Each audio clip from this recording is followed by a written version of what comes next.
Warning, this podcast may change the way you think about business, entrepreneurship, and money forever. The Conquistador Podcast was created for dreamers, entrepreneurs, and leaders who want to conquer their future. To be an epic entrepreneur, you must adopt the right mental paradigms as well as master the art of selling, marketing, and finance. Now, it's time to welcome two serial entrepreneurs, leaders, husbands, and fathers who are passionate about sharing the strategies that are helping them excel in life and in business. Here are Mauricio Garcia and Hubert Humphrey.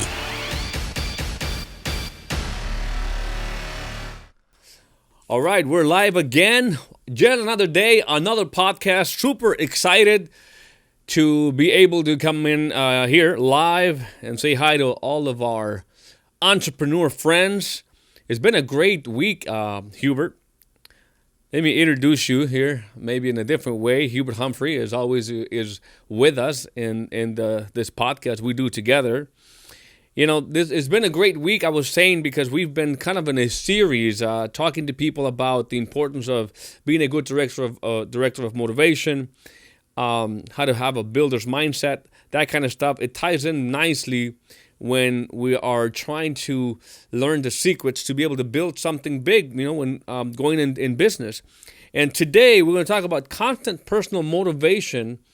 And I've seen you do a lot of these great events, and they are high octane, and they are made to motivate. But what do you mean by constant personal motivation, which is a little different than what we talked about yesterday, which was the constant personal communication? They're both important, but there is a difference. Well, obviously, constant personal communication, one of those elements is constant personal motivation, where you kind of got to keep moving people. We talked about encouragement. We talked about recognition. We talked about education, good news. But the constant personal motivation means you're constantly creating an energy force, that high octane fuel that they're going to need to keep moving. You can't, just because there was enough gas in the car to make it move today, if the car is out of gas tomorrow, it's not going to. You got to make sure there's got to be plenty of gas in the tank tomorrow, and then the next day, and the next day. Every day, you just got to have. You got to check the fuel, just like you check the gauge in a car.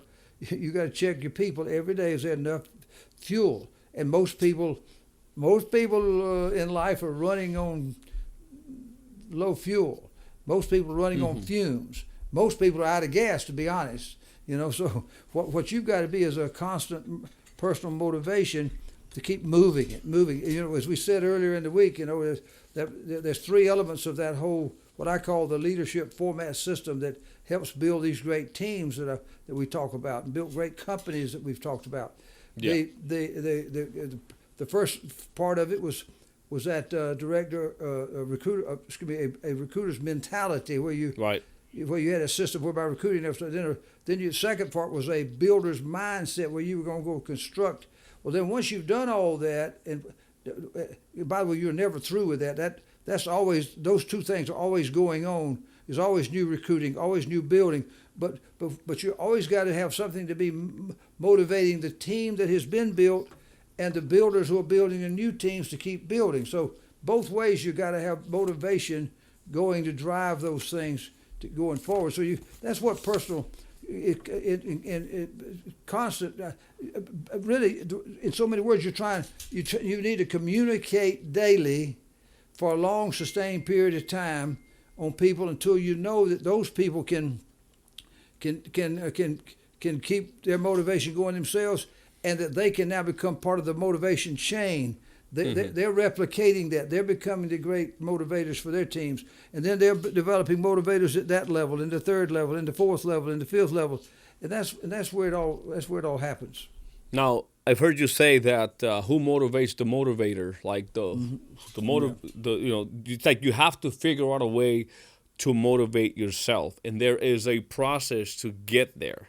If most people, let's say people you've met, people you know that come into the opportunity that you've created, they come in whether they are out of gas, just living on fumes, as you were saying, how does that transformation happen? How do they go of first needing to be motivated to then be self-motivated?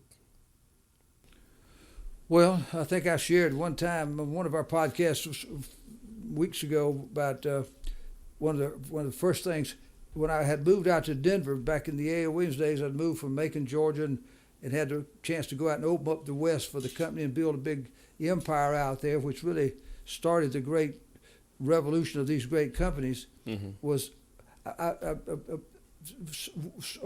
one of my guys in my Denver office had picked up a little tape from some little company or something out there, and it said, "Who motivates the motivator?" And I just looked at it and I said, "Wow, what a thought!" I said, "I've got to listen to that tonight." So I listened because I was curious, who motivates that motivator? Well, obviously, when I got through listening to it, guess what I found out? The motivator, who motivates the motivator? He does. He has.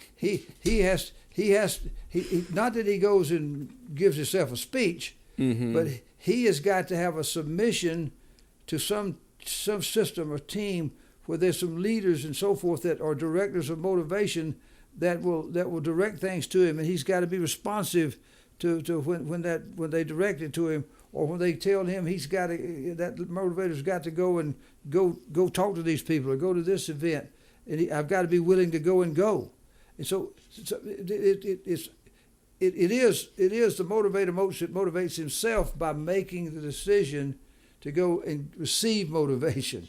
I mean, for me to just go and try to cram a bunch of motivation down somebody who's not ready or doesn't want it or not going to listen, it's not going to motivate anybody. So the motivator has to have a willingness to be motivated and a desire and a hunger to do it themselves and to get that going. So that's the key there. But it's all about another thing here that I see happening with in this constant personal motivation thing is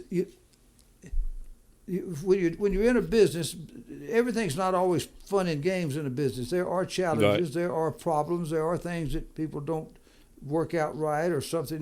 The best laid plans are always going to be upset, so you got to be prepared for that. But what I've learned is that you want to be problems have to be solved. But I knew I didn't want to be a problem solver. I wanted to be a vision stretcher. So I constantly would take these people who were bringing these problems bubbling back up. I'd say, wait a minute now. I care very much about that. Make sure you write that down. Make sure you nowadays we got emails. You send an email in to this person. Wait, I'll make sure that somebody's going to take care of it. Don't you and I get off on that. Let's just make sure that we get focused. And all of a sudden, I take these people who've got these big problems that are gnawing at them, and they want somebody to help them with it, and it bubbles up to me as the leader, or you as the leader. Well, you've got to now, if you sit there and dive down into the weeds with them, now the blind lead the blind, and they both fall in the ditch, if you know what I mean. So you can't do that. So you got to let them know you care about the issue, and make sure it's all itemized, everything here. I've got somebody that handles that for us, and we'll get that done, and we'll report back, and you can let me know immediately when you get your answer back. If there's continued problems, you just let me know, and I'll make sure. But in the meantime, I turn right around and do a vision stretching. I remind that person of why they got into business. What were their goals? What were their dreams? There was a reason you started down this path with us, and get them back fueled on that set of dreams. And they're back excited. And before the call's over, neither one of us even remembered what he called about us. He felt so good, I felt so good, and somebody else is going to take care of the problem. So it's vision stretching versus problem solving. It's the ultimate form of problem solving. Maybe I could say it that way. Well, that is a huge paradigm shift right there, guys.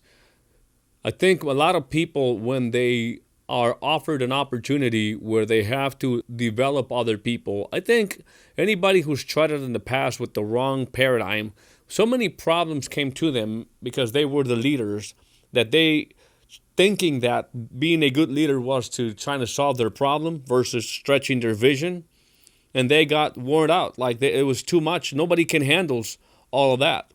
And so the great solution is what you just described. And I want you to even elaborate more on it? Because I obviously was the victim of that, trying to not just to please everybody, but really trying to be more of a problem solver versus a vision stretcher here. That's a much better form of leadership, for sure. I do want to say one little thing as a caveat. The problem that they were complaining about, that people are that those many times they're very real issues. That they're not really a problem to me. A problem is when there's no solution for a bad thing. Mm-hmm. That's what I tell our people. We don't really have any problems in our business because everything we've got can be resolved. We just have situations, and so I try to get the word problem out of their mind. Problem is sounds as if something's really bad. There's nothing really bad. We got the greatest business in the world. You can make money. Everybody can be successful. You've never had an opportunity like this. What is not to like about this? That's not a problem. That's an issue that happens to. It's a little impediment. It's a little stone that we can move out of the way here. And so you make sure you handle that right. I like to use the word diffuse. If you were in a bomb squad and you were trying to go out and somebody had put a bomb or someplace, a specialist has to go in there and knows how to go in and take the right wire off the right place to diffuse that bomb, to diffuse that explosive situation. So that's all we're trying to do here is to try to diffuse things in people's minds and get everything where they're seeing the bigness of the opportunity and not the littleness of the so-called problem. Okay, the bigness of the opportunity versus the littleness of the problem, and so you got to keep them focused on that and do vision stretching, but the other thing is that people just need to have a constant feel of that, and if people know you care, and if they have confidence that the issues do get resolved. Now, if all this fun and games we're having, and I'm getting you all feeling good and everything, and the issue never gets resolved, then you're not going to listen to me the next time. You think I'm just trying to make an excuse for you. No, so you got to have a system whereby the issues can get resolved, but you got to get your people up out of the ditch and back up on the main line of success, and not down in the weeds or down in the ditch that they've just gotten themselves in. The issue can get resolved. Let's get somebody else to get it resolved for them. Let's get you back here. We need to make sure that they've got somebody around them that could be delegating it. If that's one of my, and I've had this happen many times over the years. Some of my biggest leaders who knew better would be calling me, the head of the team, the CEO of the company, their fearless leader, to talk about something that they should have had somebody on their team that they've paid an assistant or somebody part-time or whatever to help it. They should have been the ones that were sending that in to and they knew who at the headquarters in our company, which department to send that to, and let them resolve it, and let's keep ourselves at a high level. And when that leader drops himself down, I've got to stretch his vision and get him back straight and narrow, get him back to delegating, delegate or stagnate. He's got to delegate. Quit doing it. Just because you've lost your vision, don't mean you can't pull me down into the quagmire with you. Now the whole company would go down if I got bogged down in every little issue in the world. Absolutely. Trust me. The road to success is built upon challenge after challenge after challenge after challenge, situation after situation after situation, so-called problem after problem after problem. In fact, the leader that has the most problems wins. The leader that has the most challenges wins. Right, the leader that has the most irritating things that bother entrepreneurs wins. So you better have a system. Why is that though? Why do you say that? Why? Because you cannot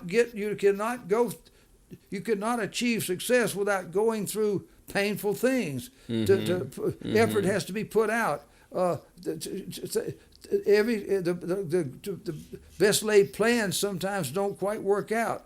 So you have to, and it's not pain. It's just a bothersome thing for people who were hoping it would work perfect. Well, people who don't know any better sometimes expect something to be perfect an entrepreneur who's been doing this a long time knows it'll never be perfect, but you get it resolved and go forward. The main thing is just don't let petty things bog people down. Yeah. Because the road to success has.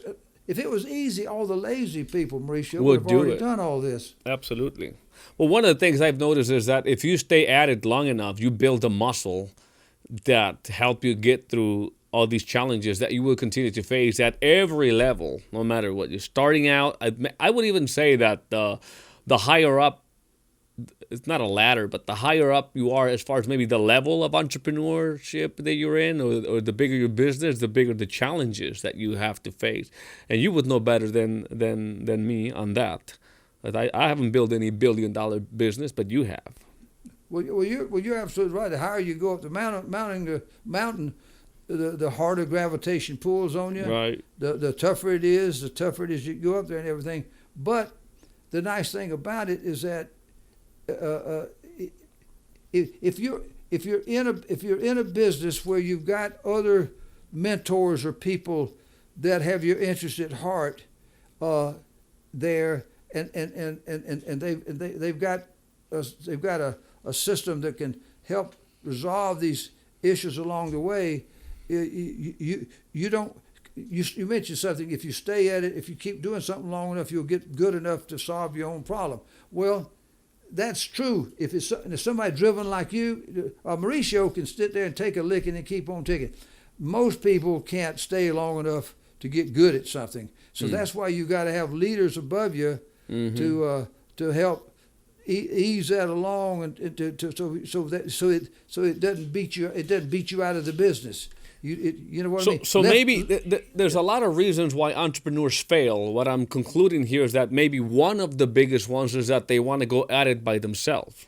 Loneliness, yes, absolutely. So loneliness, isolationism is one of the absolute most killer things in businesses. Many buy the idea that that's the way it's got to be. It's like you see, even on social media posts, right? Like entrepreneurship is such a lonely place to be, but it doesn't have to be that way. Well, it can't be that way, and it's nice to be able to have chat rooms where fellow entrepreneurs can get in and commiserate with each other, and cry over spilt milk and all that stuff together. Yeah, but you're going to get pulled in so many different directions, right? My gosh. You're going to do nothing. The one thing you cannot do as a leader, you cannot accept invitations to pity parties, because if you do, you're dead. You cannot. Negatives will kill a positive person quicker. It's a whole lot easier to get a positive person weakened by negativity than it is a negative person strengthened by positivity. So you've got to watch out where you go. The internet it's good news you got the internet. Bad news is you got the internet, because all this stuff that people are doing out there, while it might fight off a little loneliness for a little while, very, very few great things come out of it. It's such a fine line that the minute you subscribe to a quote, even an idea, it changes your destiny completely. So it's a very delicate situation, right? Because it's like a lot of us have been raised to believe in certain things. Like there's a lot of phrases that if I would say something, you would finish it. And so if we believe those to be true, then we conduct our lives based on those paradigms that we have. And so what I'm trying to say is that on social media, if we're not careful, there's people it's very easy to post a quote. It's very easy to post something. And a weak mind or an experienced mind can really have a negative impact and really go in a complete opposite direction to where you want it to go. So it's good that you mentioned that.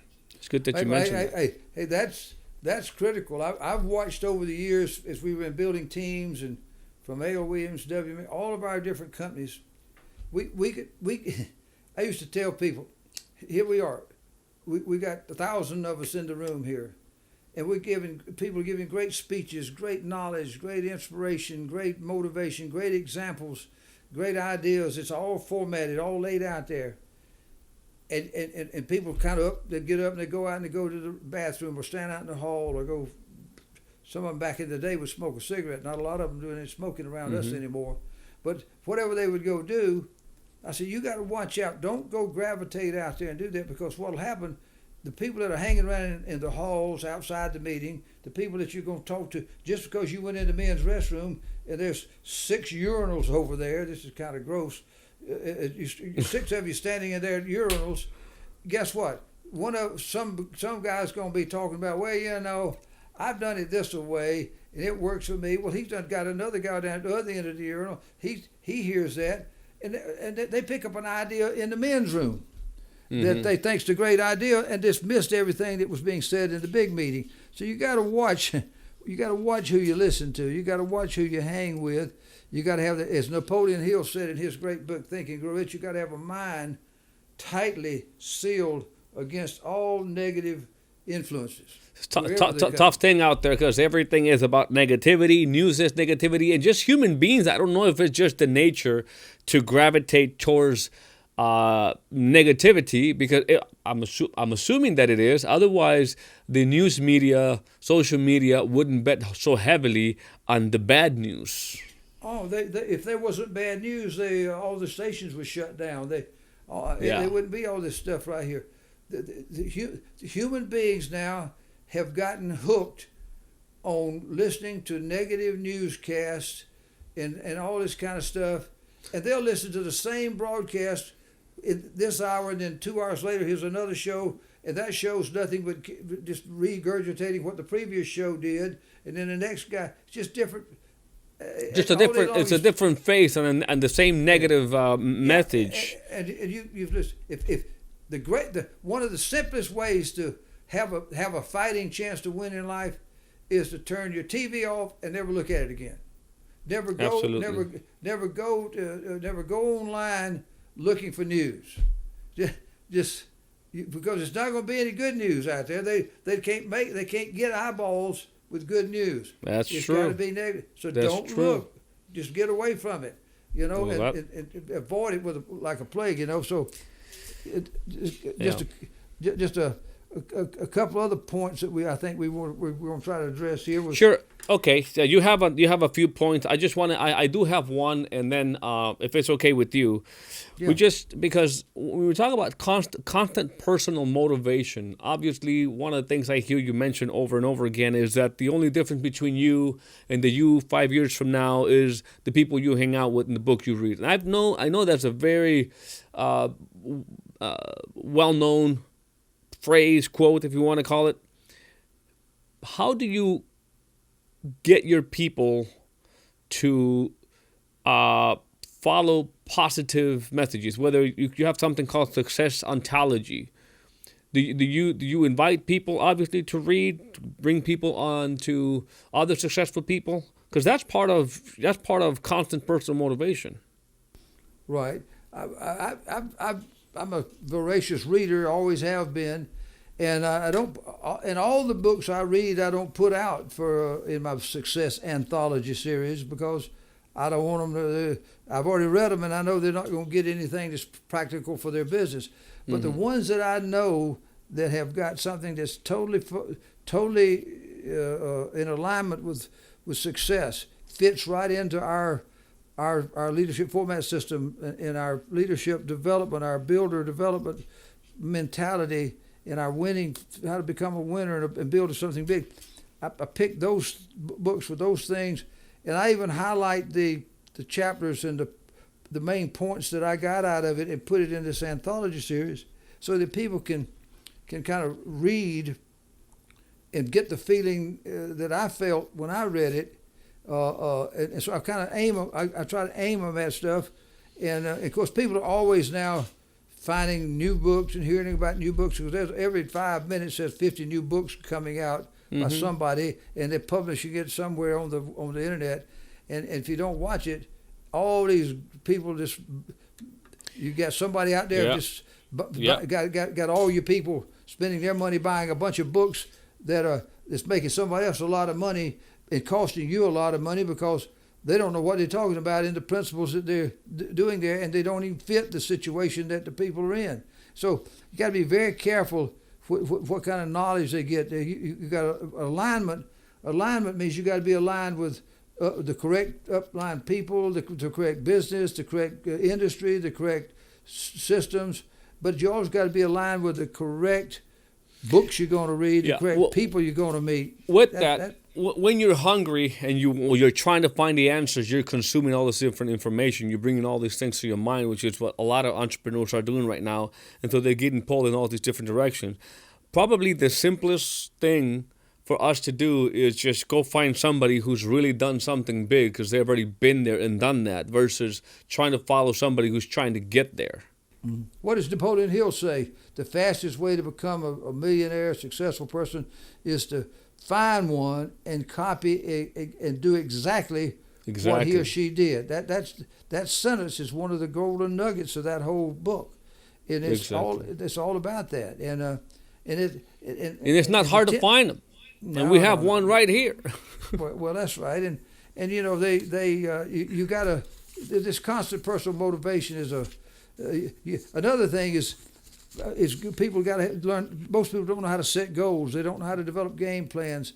They don't even know how to use them. So I've learned to do possibility projections, which is we could do a whole new show on that sometime. Mm-hmm. Possibility projections is where you see what their situation is. You know how big their team is. You know what's happening. So you go and set what you see is technically you're taking goals for them and imposing that goals on them in lieu of the weak goals that they either don't know how to set or they don't set them high enough. And you loan them your belief of what's possible for them, and they let them see why you came up with that. Next thing you know, people go after it because you stretched their vision with those new possibilities. And they can go from what we call possibility thinker to impossibility achiever, mm-hmm. which is the ultimate vision stretching out there. And then, like our guys, we want our people to be upward mobile. We want them to always be climbing up the compensation ladder, the promotion ladder, fighting for that next promotion, fighting for that next promotion, fighting for that. That's what key is. People fight for promotions. Promotions drives production. Production drives cash flow. So our business is set up like that. And so we have these promotion timetables. Man, we think you should be able to hit such by such and such a date. This is what you got to go do. And you motivate them to go do it. And you show them other people that have done it before them. And if you've already done it, then obviously that's just, you got that much more power to pull them up to where you are. Mm-hmm. All those types of things. And in overlapping leadership, the only way the constant personal motivation can really be done on any scale is to have one, a system, and number two, you and all your other leaders learning to do overlapping leadership where you don't just give it to one guy and hope he passes it. You go around him 2 and 3 and 4 and 5 levels, and you teach him how to go 2 and 3, 4, 5 levels. Now you got somebody always going to the bottom of the chain to keep it moving. It's mm-hmm. always making sure information is being passed on a constant basis. And guess what? Everything moves in a big, big way. And you can't really build leadership unless you actually adopt this constant personal motivation paradigm, as we continue to say here. Because, I don't know, Hubert, you've built a lot of leaders. I'm assuming that you have built one by one almost. Like you have to, leadership development is really being able to, it's like a one-on-one thing. It's a one-on-one thing.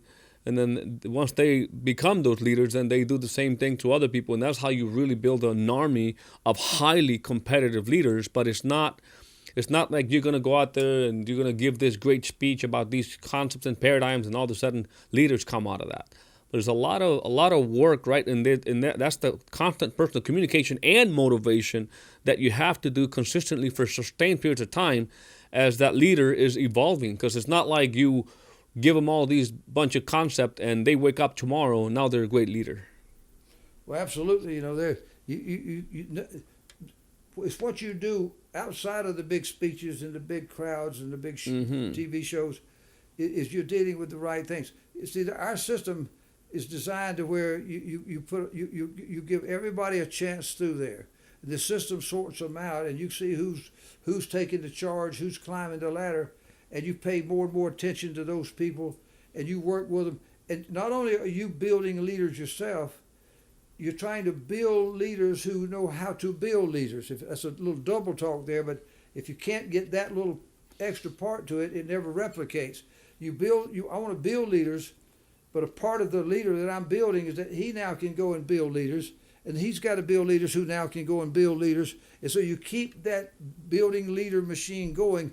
Now, I through meetings and overlapping leadership, I can go and help a little bit, influencing them and things like that. But I've got a bunch of guys who now have become the builder of leaders, and that's how you get big, when you kind of pass that on to other people, and then any one person that stops doing that, their geometric growth stops.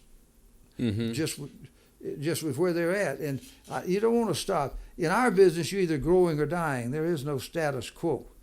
You got to keep things moving if you want to grow to the top. Now, you'll always have some success. It won't ever shrink up and go away, but it won't ever engage and just grow automatically unless you're using a system and.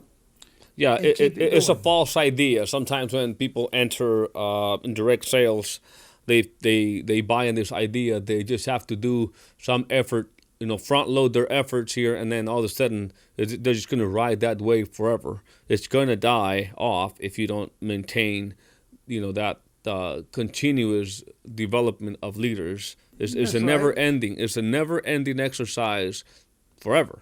It never ends. But if you do front end load it, all of a sudden you have quickened your whole future. And if you teach some other people how to front end load their careers, and they teach the people how to front end load, all of a sudden you've got monstrous, super atomic fuel out there that's causing people. I just wanted to basically communicate the mentality, right? Like you. After everything you've done, here you are building it bigger than ever. And being more aggressive than ever before. Because you're on a mission. You're building something here that you want the new you to beat the old you. All these different concepts, right? So it's like it never ends, and it's really not just about the money. It's really to be able to build something of significance. It's not what you take, but what you leave. That's right. That one word you just said right there probably is of all the things we talked about here today, it would be a great exclamation point to the end of it, is that it's a mission. If you've got a mission that motivates, then all your constant personal motivation is toward an end.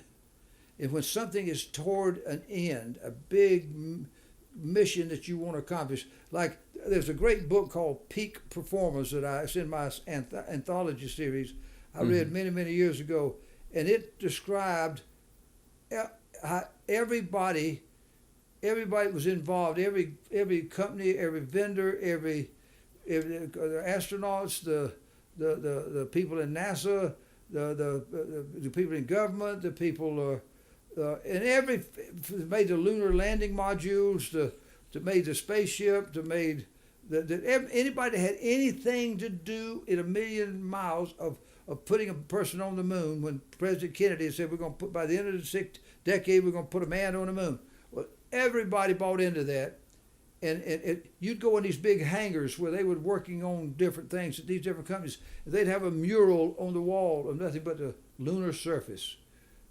Everybody, you'd go into executives' offices or secretaries' offices, they'd have a little replica of the moon, the moon. The mission was to put a man on the moon by the end of the decade. It was a mission that motivated, and everybody was just brainwashed into that mission. Yeah. Now you got constant personal motivation, focused on a mission. That's when you're really going to accomplish something great. Talk about building a movement and building momentum. Everybody in a common crusade. So with that being said, Hubert, it was a great podcast. Learned a lot. Hopefully people got the value out of it. I'm sure they will.